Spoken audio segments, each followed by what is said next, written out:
Hey guys, my name is Dr. Eric Nabi with Form and Function Movement Lab, and today I'm going to show you how to find an effective couch stretch.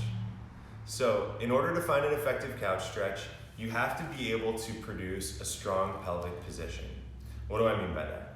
So, if this is the front of you, you have to be able to feel how to put your pelvis in a good position from front to back, and then from side to side, you have to feel how to create a strong position side to side.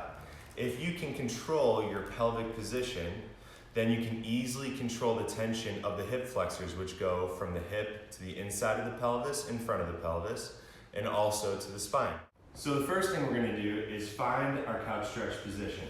So we're going to have a lunge position with one leg propped up on a couch or a strong surface you feel comfortable with. Now we're going to work on that forward and backward tilt of the pelvis.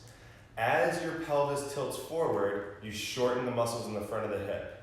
So the goal in the couch stretch is to tilt the pelvis backwards while extending the hip to open the tension in the front of the hip. So what that looks like, if you look at my green band representing my pelvis, as I tilt forward, I'm shortening this, and then we're going to go into the stretch by tilting the band backwards. It's like taking your belt and making it parallel to the floor. So we're squeezing the muscles in the back of this hip. Really being active through the back of the hip will facilitate this stretch and make it even better. And focus on that tuck. Now that you've found an effective tuck with your pelvis, we have to focus on the side-to-side motion of the pelvis. It's easy in the couch stretch to end up in a position where you're tilting one way or the other, side to side. And what that would look like, if you see my green band again, is this. If this hip is tight, it's really hard to level the pelvis side to side and produce strong tuck at the same time to get this belt parallel to the floor and even side to side. So I want you to think about shifting your hips side to side and just feel. Take tension away from this hip, add tension to this hip.